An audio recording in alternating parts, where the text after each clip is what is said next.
दोस्तों, हम लेकर आए हैं पॉलिटिकल एक्सेट और चलिए इसे शुरू करते हैं। गायों, बछड़ों और अन्य दुधारू और वाहक मवेशियों के वध पर प्रतिबंध हाल ही में समाचारों में रहा। यह एक है तो राज्य के नीति निर्देशक सिद्धांत में गायों, बछड़ों और अन्य दुधारू और वाहक मवेशियों के वध पर प्रतिबंध हाल ही में समाचारों में रहा। यह एक है तो राज्य के नीति निर्देशक सिद्धांत में भारत और इंग्लैंड दोनों में सरकार का संसदीय स्वरूप है। इसके संदर्भ में निम्नलिखित कथनों पर विचार कीजिए। पहला, दोनों देशों में केवल संसद के सदस्य को ही मंत्री के रूप में नियुक्त किया जा सकता है।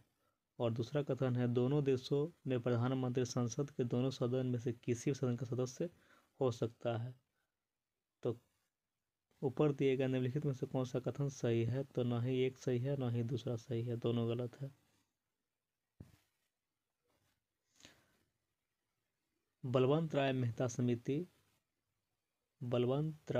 समिति यह आया था 1957 में। अशोक मेहता समिति आया था 1970 में। हनुमंत राव समिति आया था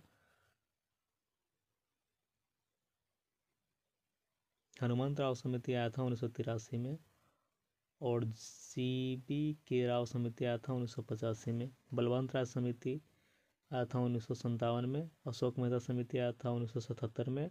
हनुमंत राव समिति आया था 1983 में। और जीबी के राव समिति आया था 1985 में। राज्य सरकार के कामकाज के संबंध में निम्नलिखित में से कौन सा कथन सत्य है? तो दोनों सत्य है। भारत के प्रत्येक राज्य में एक विधानसभा होती है, यह भी सत्य है। विधानसभा के प्रत्येक सदस्य विधायक लोगों द्वारा चुने जाते हैं, यह सही है। और किसी राज्य का मुख्यमंत्री जनता द्वारा चुना जाता है, यह नहीं होता है, यह विधानसभा के सदस्य द्वारा चुना जाता है। दल बदल विरोधी के संदर्भ में निम्नलिखित में से कौन सा भारतीय संविधान के 10वीं अनुसूची के तहत दल बदल के कारण अयोग्यता कारण नहीं है? तो यदि कोई मनोनीत सदस्य विधायिका का सदस्य बनने के लिए 6 माह के भीतर किसी राजनीतिक दल में शामिल हो जाता है तो यह नहीं है। और है, यदि कोई सदस्य स्वेच्छा से उस राजनीतिक दल की सदस्यता छोड़ देता है जिसके टिकट पर वह सदन के चुनाव के लिए चुना जाता है। और दूसरा है, कोई सदस्य सदन में पार्टी के अनुदेश के खिलाफ मतदान करता है और ऐसे मतदान को पार्टी द्वारा 15 दिनों के भीतर माफ नहीं किया गया है। यदि कोई स्वतंत्र रूप से निर्वाचित सदस्य किसी राज्य के राजनीतिक दल में शामिल होता है। भारत के बारे में सही कथन का चयन करें। भारत क्या है? तो एक धर्मनिरपेक्ष देश है।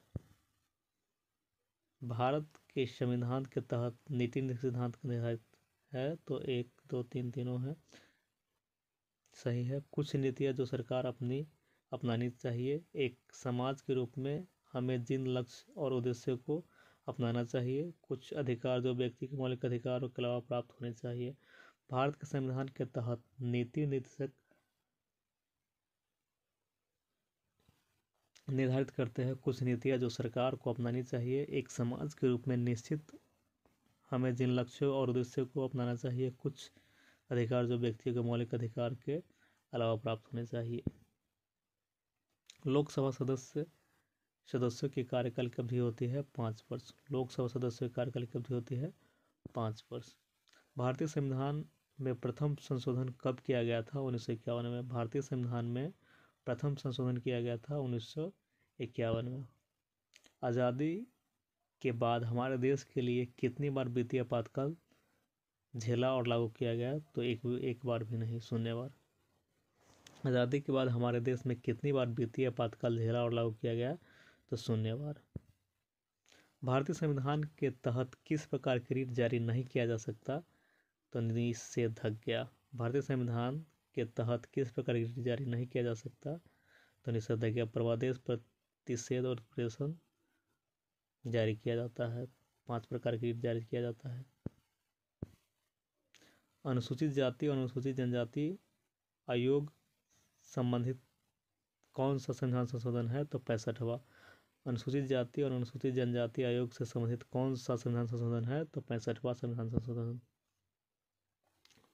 निम्नलिखित कथनों पर विचार किया जाए। यदि भारत में किसी राज्य विधानसभा मध्य अवधि में भंग हो जाती है तो अध्यक्ष अपना पद खाली कर देता है, ये गलत है।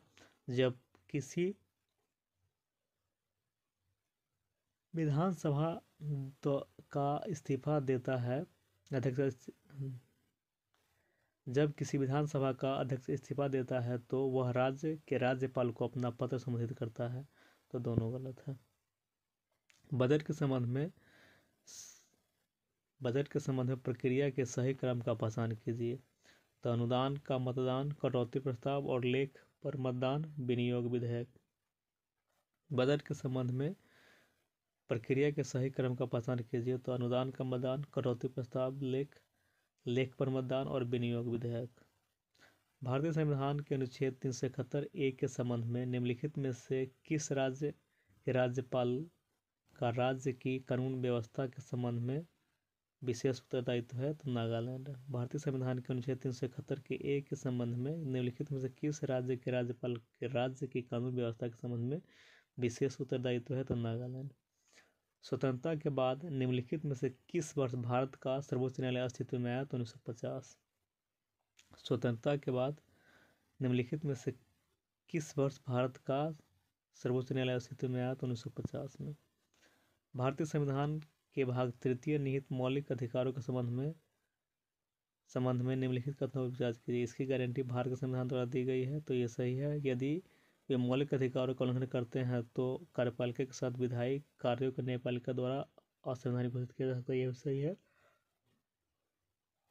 मौलिक अधिकार प्रकृति में निरपेक्ष है, यह गलत है। भारतीय संविधान की प्रस्तावना के संदर्भ में निम्नलिखित कौन सा कथन गलत है? तो इसे संसद द्वारा भी संशोधित किया जा सकता है क्योंकि यह संविधान की मूल संरचना का निर्माण करता है। यह गलत है। इसमें संविधान के उद्देश्यों का उल्लेख है, यह सही है। इसमें स्वतंत्र भारत में प्राप्त किए जाने वाले आदेशों का उल्लेख है, यह सही है। प्रस्तावना में पूरे संविधान लागू होने के बाद लागू की गई थी, यह सही है। और गलत क्या है? तो इसे संसद द्वारा भी संशोधित नहीं किया जा सकता क्योंकि यह संविधान की मूल संरचना का निर्माण करते हैं। एक अभिलेख न्यायालय के संदर्भ में एक उच्च न्यायालय के पास निम्नलिखित में से कौन सी शक्तियां होती है? तो उच्च न्यायालय के निर्णयों को कानूनी मिसालों और कानूनी संदर्भों के रूप में मान्यता दी जाती है, यह सही है। और इसे न्यायालय की अवमानना के दंड की शक्ति है, यह भी सही है। एक अभिलेख न्यायालय के संदर्भ में एक उच्च न्यायालय के पास निम्नलिखित में से कौन सी शक्तियां है? तो उच्च न्यायालय के निर्णय को कानून मिसालों और कानूनी संदर्भों के रूप में मान्यता दी जाती है और इसमें न्यायालय की अवमानना और दंड देने की शक्ति है। दोनों सही है। भारत के मानक ध्वज संहिता के अनुसार ध्वज की लंबाई चौड़ाई का अनुपात क्या है? तो 3:2। लंबाई 3 और चौड़ाई 2। राष्ट्रपति डैश के सदस्यों को मनोनीत करते हैं? तो राज्यसभा के। राष्ट्रपति डैश के सदस्यों को मनोनीत करते हैं? तो राज्यसभा के। भारत के चुनाव आयोग के अनुसार राजनीतिक दल कितने घंटे चुनाव पूर्व मौन अवधि में अपना घोषणा पत्र जारी नहीं कर सकते? तो 48 घंटे। भारत के चुनाव आयोग के अनुसार राजनीतिक दल कितने घंटे पूर्व मौन अवधि में अपना घोषणा पत्र जारी नहीं कर सकते? तो 48 घंटे। अविश्वास प्रस्ताव के बारे में कौन सा कथन सही है? इसे केवल मंत्रिपरिषद के विरुद्ध पेश किया जा सकता है। अविश्वास प्रस्ताव के बारे में कौन सा कथन सही है? तो इसे केवल मंत्रिपरिषद के विरुद्ध पेश किया जा सकता है। संघ लोक सेवा आयोग के अध्यक्ष और सदस्यों का चयन कौन करता है? तो राष्ट्रपति। संघ लोक सेवा आयोग के अध्यक्ष और सदस्यों का चयन करता है राष्ट्रपति। ओपेक का मुख्यालय कहाँ है? तो वियना। ओपेक का मुख्यालय है वियना। महान्यायवादी के संदर्भ किस मंत्रालय द्वारा दिया जाएगा? तो कानून और न्याय मंत्रालय। महान्यायवादी का संदर्भ किस मंत्रालय द्वारा दिया जाएगा? तो कानून और न्याय मंत्रालय। निम्नलिखित में से कौन भारत के प्रथम वित्त आयोग के अध्यक्ष थे? तो केसी नियोगी। निम्नलिखित में से कौन वित्त आयोग के प्रथम अध्यक्ष थे? तो केसी नियोगी। भारतीय संसद की लोक लेखा समिति समीक्षा करती है? तो नियंत्रक एवं महालेखा परीक्षक के प्रतिवेदन की। निम्नलिखित में से कौन भारतीय संविधान की संघीय प्रकृति का सर्वोत्तम परिभाषित करता है? संविधान के 7वीं अनुसूची में संघ सूची, राज्य सूची और संवर्ती सूची के संदर्भ में केंद्र और राज्य के बीच शक्ति का विभाजित किया गया है। निम्नलिखित में से कौन भारतीय संविधान की संघीय प्रकृति को सर्वोत्तम रूप में प्रभावित करता है? संविधान के 7वीं अनुसूची और संघ सूची, राज्य सूची, संवर्ती सूची के संदर्भ में केंद्र और राज्य के बीच शक्ति को विभाजित किया जाता है। भारतीय संविधान में संसदीय प्रणाली किस संदर्भ में ब्रिटिश संसदीय प्रणाली से भिन्न है? तो न्यायिक समीक्षा की प्रणाली की स्थिति में भारतीय संसदीय प्रणाली संदर्भ ब्रिटिश संसदीय प्रणाली से भिन्न है न्यायिक समीक्षा की प्रणाली स्थिति में। Thank you.